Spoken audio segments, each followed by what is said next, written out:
Modern financial marketing for advisors, empowering advisors to build stronger client connections in a digital era. So help me welcome Katie Dougal-Simpson, CMO, the Callaway Black Group, Northwestern Mutual.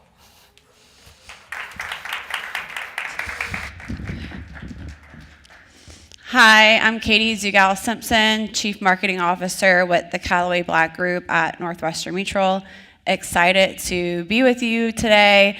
This is my third Digital Marketing Summit, so excited to be in New York and excited to have my daughter with me. If you see a cute little 5-year-old in a suit, she's excited to be here.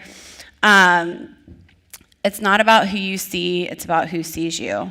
This is a key phrase, an impactful phrase, especially in today's digital world, and it's something that I hone in on the advisors and the teams that I work with, because in social media, people are looking you up and forming opinions before you even meet with them.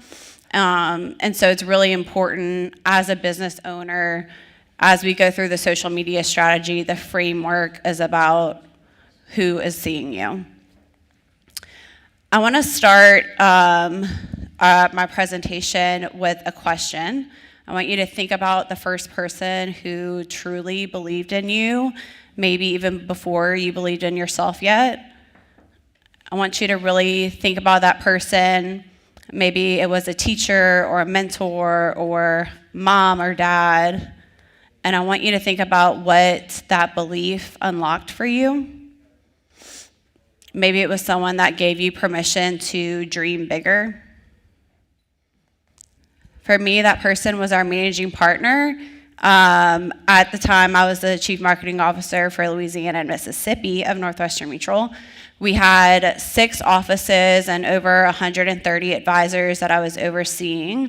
And on paper, it was really impressive and great, but in reality, marketing always got put on the back burner, and I felt like I was consistently having marketing consultations with people and meetings, and we would talk strategy, and then we would meet the next month or the next quarter with little to no execution or implementation. And one day, an advisor joked with me, and he was like, "Hey, if I pay you on the side, can you just take care of this for me? Because we are having these meetings. We're both jokingly frustrated, but I really want to get this done, and it's my intention." And it clicked in my head because I never thought of that. I was like, maybe, like that's a great idea. But I took that idea to our managing partner, and he did not just say yes, but he said, run with it. And so that's what I did. And luckily, our managing partner just so happens to be my dad, so he knew that if he told me no, I was going to do it anyway. But very thankful for like that belief to just let me run with an idea that I'm going to share with you all. So he pushed me to think bigger, and I created a social media fractional marketing program called Rad Marketing. I spent a year just fact-finding with the leaders and the advisors in our network about what they truly wanted in marketing. A lot of them had maybe a team member that did marketing or a full-time marketing person, but I found that there's a big gap because marketing encompasses a lot of different areas, and most of the time there was some gap that needed to be filled. So what could I do to help fill that gap and to help them with a little bit of execution and implementation? And I found at the time social media. People were Googling advisors. You set a meeting with someone, the first thing you do is look them up. So how are you showing up online? Because that person is forming an opinion about you before you even talk to them on the phone. And at the time, social media was becoming more relevant. Compliance was giving us more leeway with social media. So I said, hey, this is an opportunity. Let's just tap into it. So in 2021, I launched Rad Marketing. I started with 5 advisors. They were all at different areas of their business or tenure of their business. I had some new advisors that were just getting started within their first few years. I had an advisor that was starting in a new office where he didn't have really anyone in that area to really mentor him physically, but he was trying to grow the brand within that area. And then I had an advisor that was in a dual role, so he was not just doing his client practice, but trying to recruit people and mentor people with our internship program. And then I had 2 more veteran advisors that had been in the business 15 plus years. One was a woman and really wanted to show the power of being a woman in finance. And the other wealth management advisor said, I don't even know what I'm doing, but I trust you and we'll figure out what works. And so they all had different goals, different voices, but same goal of showing up online consistent. So we kept it simple. We did a 6-month social media strategy. I went through their digital presence. I said, let's clean up your website. Let's create an awesome bio. Let's post content on social media consistently, because I found a lot of times with social media, people would post and then there would be like a turnover or things happen and then you go a few months without posting and then you're back to posting again. So let's do something really consistent. And it was exciting because it was the first time most of them saw their brand come to life. All of a sudden, clients were very excited. They're talking to them about what they're doing on social media. And so this intentional framing created a trust that was not there before. And by the end of the 6 months, we had exactly what we hoped for. Our engagement and reach was higher. We had 2 direct leads from Facebook, which for a brand new pilot in 2021, that was very exciting for us. And then the biggest success or the biggest win was just the conversations.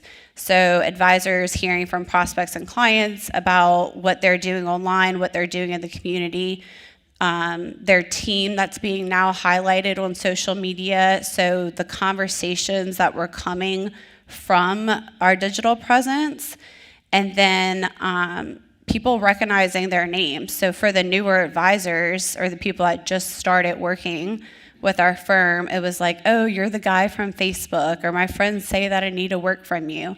So they built trust and they had recognition from Facebook where they were being recognizable, and it was consistently growing.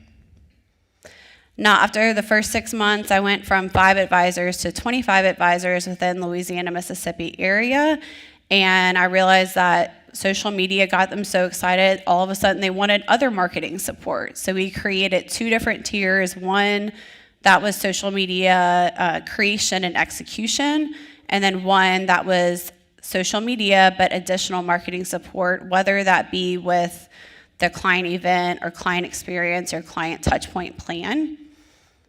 And then within the first 2 years, I was serving advisors across the country.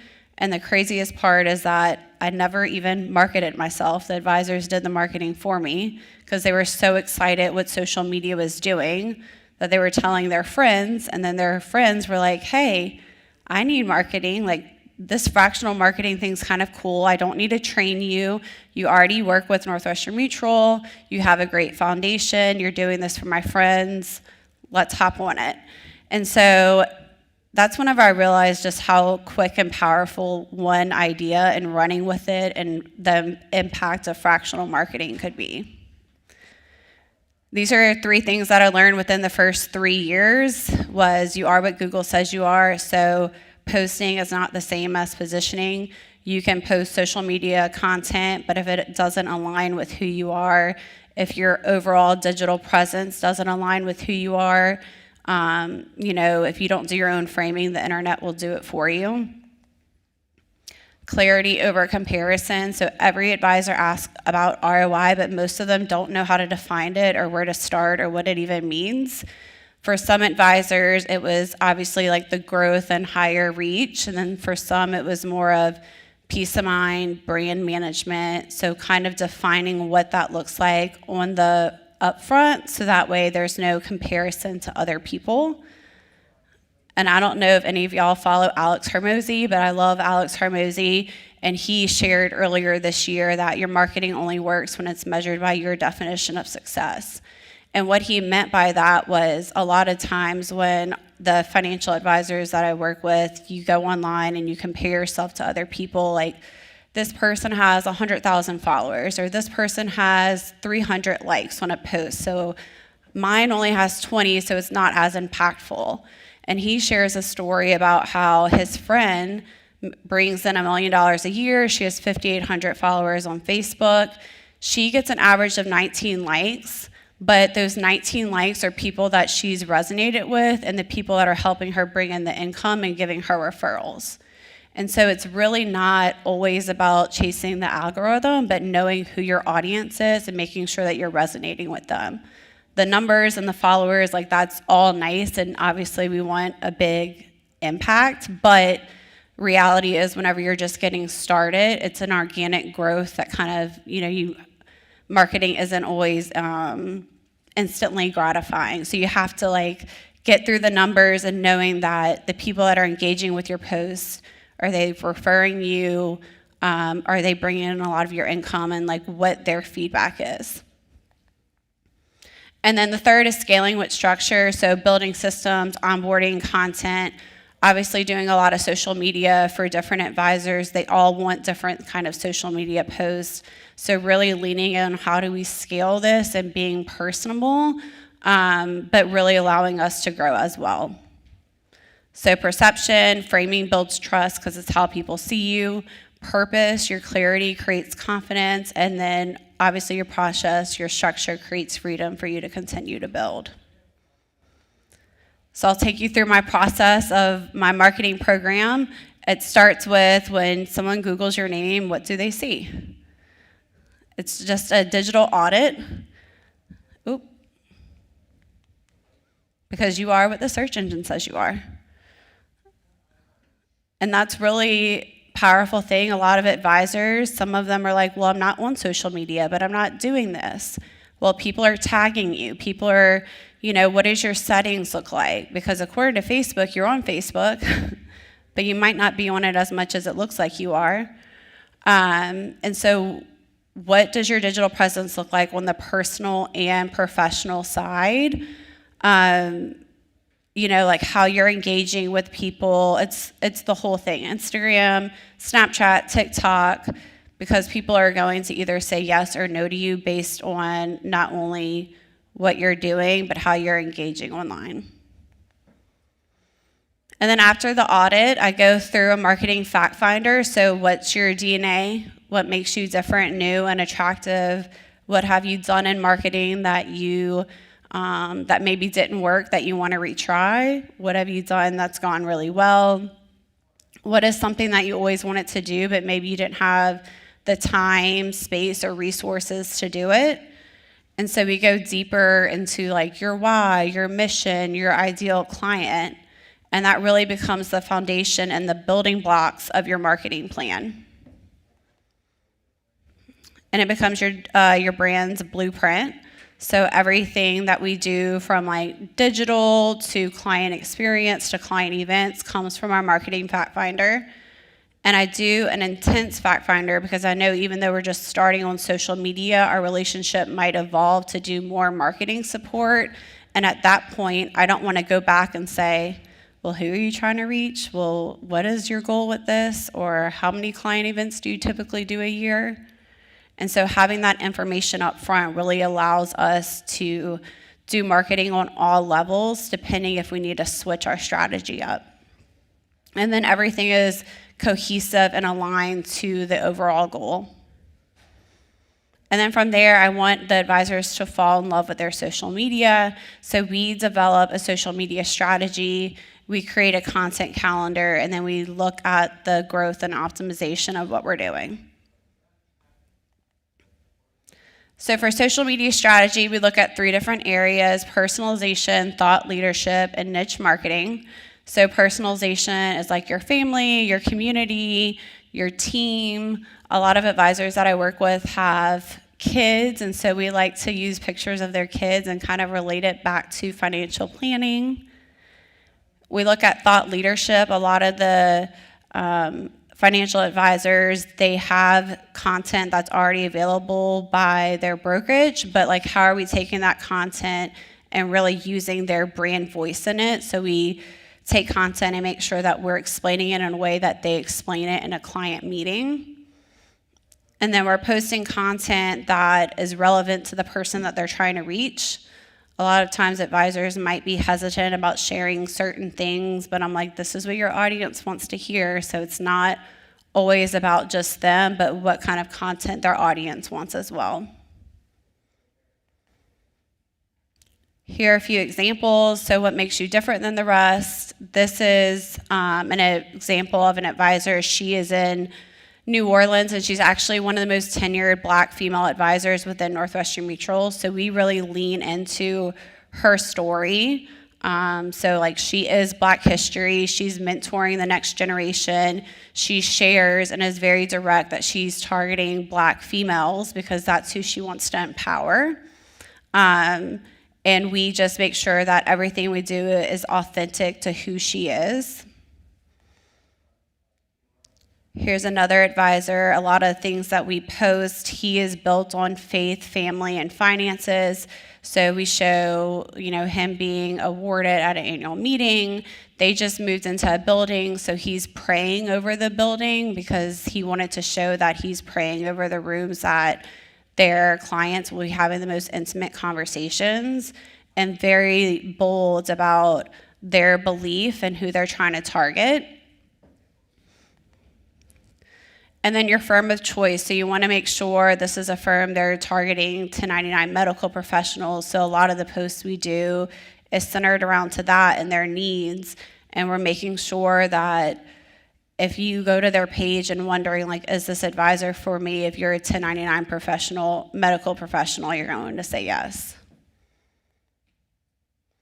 And then here are some other examples just showcasing like designations, how long they've been in the business, pumpkin spice latte. So just kind of like fun and educational posts to make sure that we are recognizing the team and the advisor, but we're also resonating with who they're marketing. And then a lot of the advisors that I work with wear two different hats. So we have another level of marketing where they're not just marketing to their clients, but they're marketing to people that want to potentially join their firm or have an internship with their firm. And so we're talking about the career opportunity, we're talking about culture, we're making sure that we're just not talking about their financial firm personally, but what you get whenever you work with their firm. And I actually found that a lot of times whenever we highlight women, we get a lot more engagement. And as the need for women being represented in the financial industries, I think it's very important that women start to become a key part of our marketing strategy. Any chance to recognize a woman, whether it's a team member, staff, advisor, we make sure that we do that, and our engagement and reach always doubles. So this is a system that I use. So we personally use Sprinkler to run all of our social media content for compliance. I have a content calendar that breaks down different awareness days, birthdays, industry days, client events, team events. So that way the whole team is kind of aligned with what's going on and what we're doing. And then I personally, for my team, keep a separate document that has all of the advisor content. So that way my team knows, hey, this is how many posts we're doing, and this is how this advisor's content is working for them. And then we have a cadence for different advisors. This is just an example of one cadence. So like thought leadership, then educational, then team. So we're kind of hitting all the different areas. And then we track like what is working, what's not working. Do we change this up this quarter, and just kind of let the data speak for itself. And as far as ROI, I look at these three different areas. So we have our engagement. So obviously, are we growing? What does that look like from a logistics side? We have production. So whatever their business production goals are, making sure that we know that any awards or growth, like marketing plays a part of that. And sometimes it's hard to prove, but if you have an advisor that's going after something and he gets it, obviously social media, marketing, the branding that we're doing does play a part of that. And then we have client feedback, which I found the client feedback is gold. Advisors that I work with love whenever their clients are telling them, I love what you're posting, I love that article, I love that you recognized your team member, or this team member ran a marathon, whatever it is, they love that stuff. So I actually keep a file of client feedback, so that way when we do our annual reviews, I'm like, yes, we've grown here, we've reached this business goal, and also here's a list of client feedback that you've given me. And then it gives the advisor an opportunity to just look at that feedback and deepen that client relationship. And here's an example of like how consistency has paid off. So earlier when I did this talk in Toronto, we just hired this girl who is our recruiter, and she was telling me that she had been following the firm for 4 years. And at the time when she first met the people in Atlanta, it just wasn't the right timing, but she was following us on social media. She was looking for a career, and she really loved what we were doing. And so just resonating with like culture and values. And so she reached back out, she had an interview, got the position. And so because of what we were posting, what we were doing, we now have a really awesome hire that's a really big advocate for us. And so to me, this is like ROI in real life, because our brand showed up consistent and we attracted someone that's already aligned with who we are. So it was an easy one for both of us. And now whenever you first start marketing in the financial services section, there's a 500-pound gorilla, or feels like a 500-pound gorilla, that is weighing and is heavy, that every advisor faces. Does anyone know what this 500-pound gorilla might be? Compliance, yes. So a lot of times whenever I first meet with advisors, they feel like I don't want to do marketing because compliance. And a lot of the times it's because they really don't know the rules of compliance or the meaning behind compliance. And so it makes them hesitant or not want to do anything marketing, especially in the social media realm. But what I like to do is really just educate them. One is educate them because there's rules for everything. But two, I partner with our compliance team. I am very, I know that there's some things that have a really hard line. I know some things that are more like gray area. This is what we're trying to do, so how can we accomplish this? It's never I'm never take no for an answer. I'm just like, well, what can we do to work around this? So like partnering with your compliance team, the advisor knowing that by having a marketing person, like you are that liaison to compliance to help them. And so really calming their nerves, working with compliance, knowing the rules, educating them, and not making it feel so heavy for them. And then the relationship is what really sets you apart. For us personally, having a relationship, having an advisor have a relationship with me creates stickiness for our local and corporate offices, and they really see me as someone on their team and not just hiring someone. So really just getting to know your advisor and really work on that relationship. A key win is like working with not just the advisor, but their team members. So I know if I make the advisor's executive assistant really happy and she loves me, that automatically makes our relationship easier. So really not just winning with the advisor, but with the team. So what's next? Find what gives you energy. So this is what gives me energy. There's different aspects of marketing, so really honing in, like this is what I love to do. So whether you want to start a program, just finding what you love to do and really take off with that. If there is some aspect of marketing that I'm not good at, I'm like, we can partner with someone, delegate it to someone else, but this is what I really am passionate about. Build a fact finder, and so marketing fact finder, marketing framework that kind of puts their bigger plan together. And then audit how you and your advisors are framed. So how are they being framed? And if I was a prospect and I was going to look at their profile, is this someone that I would trust with my financial future? So I'll just leave you with, it's not about who you see, it's about who sees you. Because it used to be like, my dad used to always tell me this, and I would always be like, it doesn't matter, like I'm going to an event, I'm not gonna see a certain someone, but in today's world, it really doesn't matter what you do, where you go. Whenever people look you up, they're gonna see you. What's online is how you're framed, and that is easily gonna be their first impression with you, whether they reach out to do a phone call and it validates the relationship that y'all will potentially have, or if they're like, I don't know how this person's interacting. And so really just making sure that you're auditing yourself and your advisors. And then here's a QR code to my LinkedIn. Would love to connect with y'all on social media. According to this timer, I have 4 minutes if anyone has any questions. Yeah. Are your advisors broker-dealer or RIA? Broker-dealer. Mm-hmm. Yep. Yes.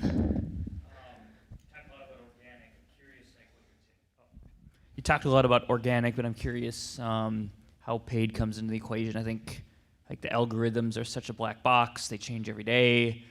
Like even like posting day of the week, like you post something on Friday, it gets served to somebody organically 3 days later. Like, to what degree do you advise the people you work with, the advisors, to boost, target, like actually reach, like from a geolocation, from an interest perspective, the people that they want to reach? Yeah, so I don't do any paid. I partner with someone. A lot of the advisors I work with are with Northwestern Mutual, so we have a very strict guidelines whenever it comes to paid advertisement, so I push that to someone else. Yes. I'm curious, in the program that you created and have developed, what the ratio is of you to the advisors. So if is it you solo, or do you have a set of marketing consultants working with the advisors? I have a team, and then a lot of my advisors are in different cities. So like I have a full-time person that I work with locally. I have 2 people that I contract out, and then a lot of the advisors, or majority of the advisors that I work with, have a marketing person that is just like our touch point for monthly meetings. So I actually only bring the advisor in on a quarterly basis, where we'll just do a review of the quarter, 30, 40 minutes. I use 90 as like an EOS system. So like any tasks that I have between the months, like we communicate through 90. Do you partner at all with corporate marketing at Northwestern Mutual, or is it just within your I was group? like, where's the question coming Oh, from? sorry. Sorry. Oh, what? Do you partner with corporate marketing? So I know you represent a group and several individual advisors, but does Northwestern Mutual's marketing team connect with you if they're doing things with creative or things like that that you either amplify or maybe compete with? Yeah, so Northwestern Mutual, their marketing team does a monthly call with CMOs, and I'm a part of that monthly call group where they'll go over their branding, their initiatives for the quarter, the year, and then I then line that to what we're doing on a local level. I have a question over here. Yeah. Can you walk me through what your dialogue is like if a FR comes to you and is like, hey, I want to be a blogger, an Instagram star, also a LinkedIn influencer, and run a website? Like, I feel like we get those questions and you're like, you can't swallow everything at once, right? Right. I would say just to start with one thing. I'd be like, I know you want to do all these things, but if we do all of this at one time, you're going to get very diluted. And so what's one thing that you want to focus on for this quarter? And we'll see how that goes. A lot of the advisors I work with more so want to be like the influencers. And I'm like, no, please don't. Please don't. And so I'll be like, well, what is attracting you to do that, and what do you really want to do? Because a lot of times they don't know, they just see other people doing it, and it's like, oh, well, I want to do that, but do you really?